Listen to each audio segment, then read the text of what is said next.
Hi, PCTI Bulldogs. I was recommended by Andy to not refer to you guys as stemmers. So I will have a different introduction for our last video. This is our last video of the year. As promised, I would make a little review video for you guys. I already gave you a study guide, which I hope you've been working on by now. And if you have, you can use this to supplement it. Once again, this should not be the end all of your studying. You should still be going through stuff on your own. I'm not going to give you a short answer example, but this will help just sort of focus your studying. So remember, the first part is multiple choice. So there's some questions on the Renaissance. You see our buddy there, Leonardo da Vinci. And we learned a lot about him. There's some books on him in the room if you want to check it out, all sorts of things. Of course, you have your notes and our videos from earlier this year.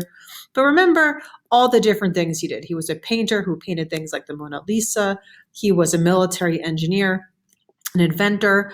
In a way, he was sort of like a scientist, not a formal one, but he was observing the natural world around him.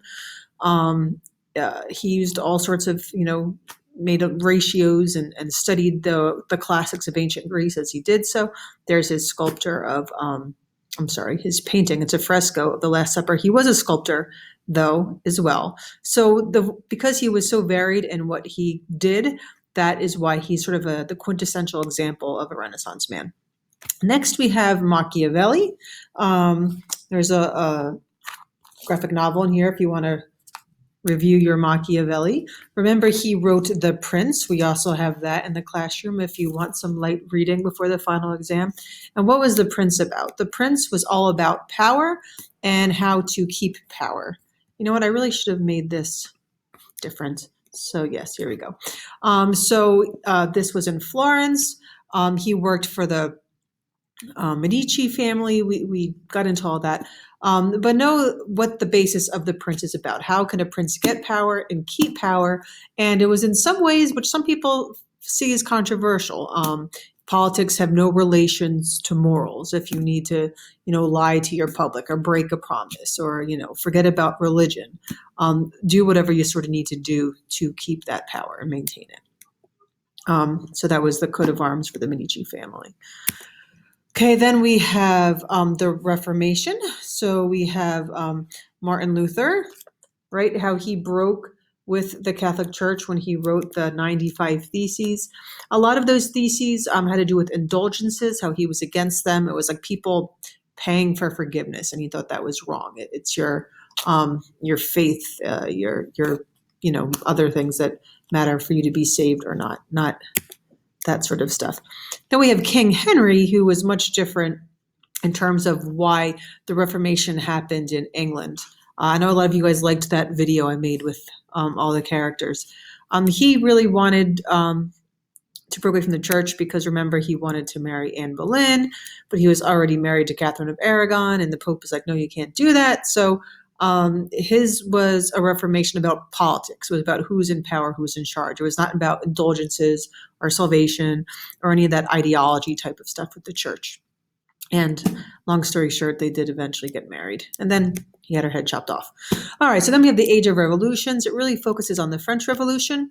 Remember, we went over this political cartoon in depth to help explain the three different estates of France. Know what the three estates were, know their differences. I suggested you just go and Google political cartoons of France, from the political cartoons of the French Revolution, I should say. You'll see ones that are similar to this, which would be good practice to go through. What is the message the author is trying to make? Things like that, the artist. A lot of people were asking me today, like, what was the third estate again? So if you forgot, make sure you review that. All right. A result of the French Revolution was the creation of the Declaration of Rights of Man. Remember, that was sort of almost like taking our Declaration of Independence and combining it with our Bill of Rights, because it was about breaking free of independence from the monarchy, but also the fact that all men's rights should be protected. And then we learned a little bit about Napoleon. No, he came in after the French Revolution, and You just need to read, and you should be okay with that. We then learned on the Enlightenment. It was a focus on human rights. You don't need to know every single philosophe that we learned about and their specific views and their specific writings, but know, why did the Enlightenment come about? That it was about natural rights, human rights. That before then, people thought if they shared radical ideas, they had penalties to pay, right? Look at Galileo challenging the church, so he was put on house arrest and under fear of being tortured. But now, what started in the Renaissance, this idea of challenging authority, and now people thought they're more free to make these revelations. Also related to the Enlightenment was the scientific revolution. The idea of using the scientific method and observing the world to form your hypotheses. An example was Copernicus challenging the geocentric model and creating the heliocentric model. The unit on the Industrial Revolution and imperialism. We went a lot in depth of the negative effects of industrialization, of the working class, and how they suffered, and how they tried to get reforms, social reforms, to make people and their lives more equal and livable. We also learned about urbanization, and how that quick urbanization created this lag, so that housing and sanitation was really unsafe for the working class for some time. And coal mining, right? They needed these resources in order to industrialize. We didn't focus much on the imperialism out east. We looked at a political cartoon. That's about it. Notice this is also between the world wars. This is later. But just like Britain needed resources to industrialize, Japan and Asia needed to industrialize. They were also an island nation. So they went to try to get their own resources. That's a very simple version. But the causes of World War I, we did that recently. We learned about mania, how these combined causes created the Great War, that the increase in militarism, right? All these armies acquiring more weapons, making bigger armies, joining alliances, the growth of nationalism, imperialism, and of course the assassination of the Archduke and his wife, Sophie. Okay, the Cold War, which we sort of ended up with,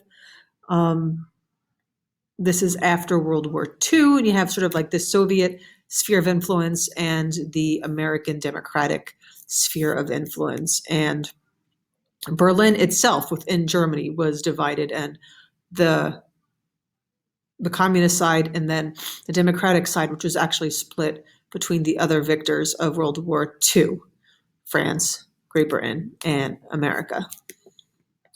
The Marshall Plan was created. You'll learn more about this in US too, to supply funds to countries in Europe to prevent them from falling to communism, to support their economies. Right? You see here, the countries that received aid and how they were sort of on the democratic side of that, the Iron Curtain that's mentioned in your last homework video. Okay, the short answers, the triangle trade. Okay, I suggested to you guys, the question is basically going to be similar to a standard reflection. This is unit 3, I believe, and it asks how the triangle trade affected all the different people involved. Go back. If you did a good reflection, go copy it, put it in your study guide, use that to study. If you didn't do a good reflection, well, go try to figure out the answers to that. The Renaissance, we learned a lot about how that was a change in not just art, which we really focused on, but in society and technology and science, right? The scientific revolution, remember, did come out of the Renaissance. But the short answer is the key is to bring specific examples. So if you're going to say like, a change in art, maybe refer to one of the characteristics we learned about, realism or classicism, right? You don't have to list them all. Society, right? The focus on questioning authority. Maybe talk about the Reformation. Scientific method, you have a lot of examples from the scientific revolution to use. Okay, the Industrial Revolution, we've done that recently. We really know the differences in how industrialization affected people. Once again, try to be specific. Feel free to bring in more specific examples from what we read on child labor, from the jungle, from hard times. Right? We use so many novels and examples. Imperialism. What examples do we bring up there? We did White Man's Burden. Um, Shooting an elephant. In fact, that graphic organizer for shooting an elephant, where came up with the advantages and disadvantages for both the imperialized and the imperializers, bring that up. Use that in your study guide. If you did a good job with it, you're set. If not, go back and try to find something else you can fit in that graphic organizer. Okay, it's just some examples. Post 9/11, I have more books on that. Oh, Machiavelli, I didn't even show you guys all these things. Remember, we did this in the beginning of the year. Feel free to come back and use these resources. Go back and use the old videos that we made. Go back and use your unit reflections. But you're looking for, how did the world change since 9/11? Is it safer? Is it more dangerous? Right or wrong? You can argue either side, either way. What we're looking for is specific examples. Refer to specific, don't just say people still died or people are safe. Be specific. What laws were created? When has terror attacks been thwarted? When were they carried out? Just find specific examples. So that's the key. Remember, half of your exam is just your short answers. You want to really go through and say, can I think of specific examples for all these 5 short answers? And if you can think of specific examples, you're golden. Try not to be vague. Try to be specific. And as you prepare for the multiple choice, you're probably going to come up with things that you can fit into the short answers as well. Okay. If you have any questions, you know where I am. I can't help you during the exam. Don't. If you email me, late Tuesday night, I'm probably not going to have time to get back to you. But look tonight, and if you have questions and you see me Tuesday, then I can help you out. So preparation is key. The more prepared you are, the more comfortable you'll feel. You guys learned a lot this year. You did a lot this year. Be confident. Once you prepare, you'll be even more reason to be confident. And it's been a pleasure learning all this stuff with you guys this year, and I can't wait to see what you learn in the future. So good luck, and go rock this exam, will you?